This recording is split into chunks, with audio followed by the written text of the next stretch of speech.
中澳关系紧张之际，澳大利亚53艘运煤船还在海上漂，又有新的考验来了。澳大利亚或再受严重打击。敬请关注本节目，了解详情。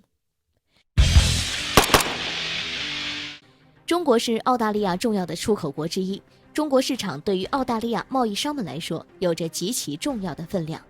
现在澳大利亚官方不顾及两国之间的合作，不断抹黑针对。既然如此，中方自然要出面反制。在进口大麦、葡萄酒等澳大利亚多种主要出口商品均受到我国不同程度制裁的同时，该国约53艘运煤船目前正滞留在我国各大港口附近，或者停靠在我国港口等待卸货清关。其中一部分运煤船已经等待超过1个月的时间。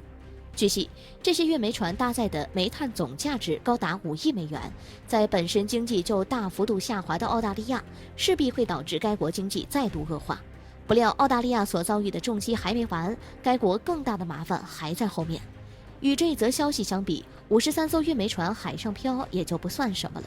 近日，中国与印尼签署了一个3年合约，合约中规定，中方将会连续3年从印度尼西亚进口煤炭，这批煤炭价值高达15亿美元。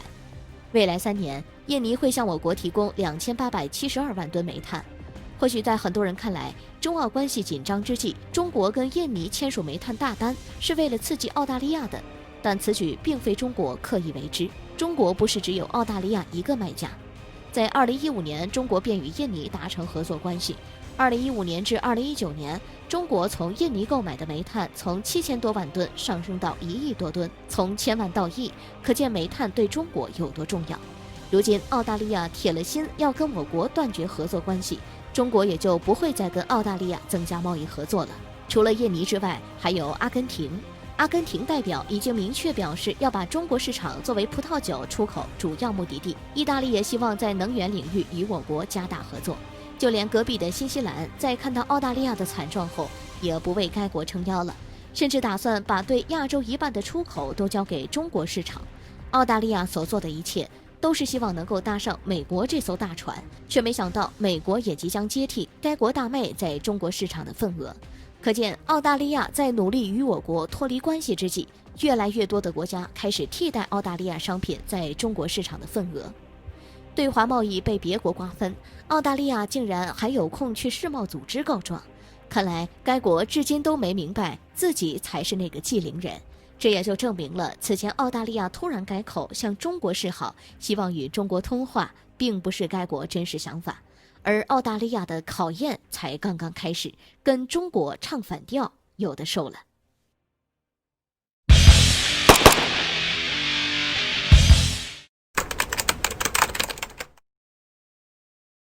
澳大利亚忙着与中国作对，却没想到头来中国毫发未损，美国不劳而获，损失最惨的只有自己。敬请关注本节目，了解详情。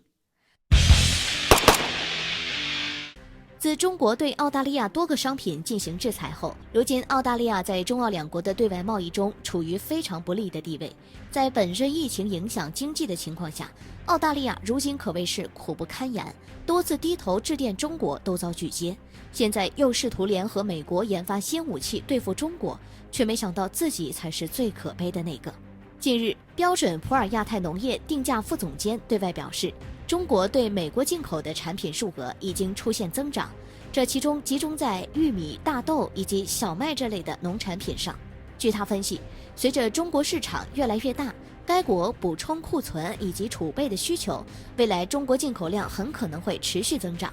在中国当前已经摆脱疫情的背景下，经济正在全面复苏，因此给美国等其他多国供应商提供了更多的市场空间。不过这其中并不包括澳大利亚。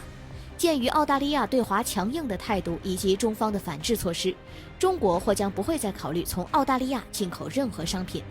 自从澳大利亚想要攀上美国盟友的这层关系后，中国就对来自澳大利亚的大麦提高了关税，这在很大程度上降低了该国大麦的竞争优势。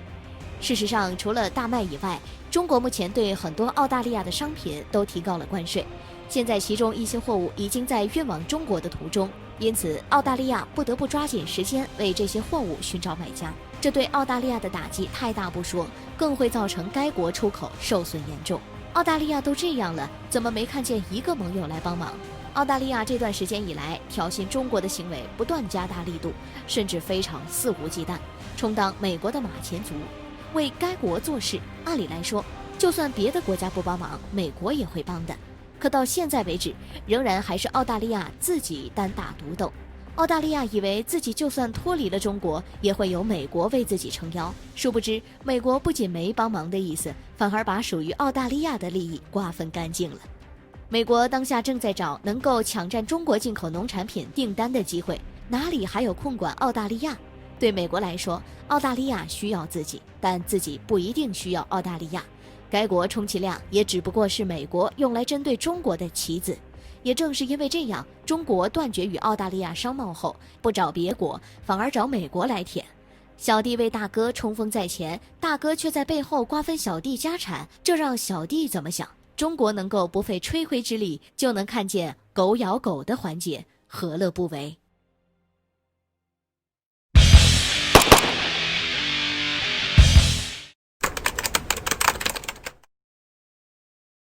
中印对峙之际，歼11在边境大规模军演，印度还没说什么，越南人就跑来打抱不平。敬请关注本节目，了解详情。印度媒体报道，中国军方歼11近日在边境进行大规模演习。知情人士透露出，一架歼11BS 战斗机在山区以非常低的高度飞行，在另一端的画面中，又可以看到7架歼11战斗机在编队飞行。印度媒体明确强调，歼11演习所处的位置是在西部战区某空军基地，而该基地不仅是西部战区军事战略要地，也是西部空防的重要力量。歼11是一款多用途重型战斗机，能够执行对地面攻击以及空中作战任务。其装备的一门30毫米 JSH-31航炮，能够携带多种类型的导弹，其中就包括我国国产霹雳8、霹雳9红外制导空空导弹，以及俄罗斯 R77中程空空导弹、R73短程空空导弹等。这次演习在磨练中国军队的同时，也是在向外界展示中国军队保卫西部边境的能力。在此之前，中国军方刚对外宣布将边境的第2代战机歼7换装成4代半战机歼16，可歼16还没换装完成，3代机歼11就在边境进行大规模演习，这不免让人疑惑。中国军方在边境所部署的战机，似乎一直停留在歼7和歼11这些不那么高端的战机上。相比之下，歼20和歼10C 都被部署在东部和南部2个战区，其面对的方面是我国南部海域和东海。如此一来，这是不是意味着在我军的眼里根本就没把印军当回事？至此，越南人为印军打抱不平了。他们认为印军在跟我军打交道时非常惨，连跟我军高端战机打交道的机会都没有。倘若顺着越南人的思路来看，这样的说法也不是完全正确。歼11虽说是在苏27基础上研制而来的，但是经过改进，该战机配备的雷达、武器、火控以及光电传感器等系统，综合性能早已超出苏27数倍，在一定程度上，其性能甚至可以比肩苏30。更何况，随着歼16大规模的换装，其优越的射程、更大的传感器以及导弹覆盖范围，可以彻底改变西部战区的作战能力。因此，从某种意义上来看，我军也算是满足了越南媒体为印军打抱不平的愿望。分析认为，歼11的大规模演习很可能是在歼16到来之前来威慑印度的。一旦下一批歼16到位，是打是和的主动权就都由我军操控。随着特朗普的下台，印度最近老实了不少。如果靠军事就能压垮印度的狂妄野心，不战而屈人之兵才是最符合我军目前状况所需要的上策。换句话来说，我军也是再给印度一个机会，此时撤军还有挽回双方关系的余地，否则印度必将遭到我军反制。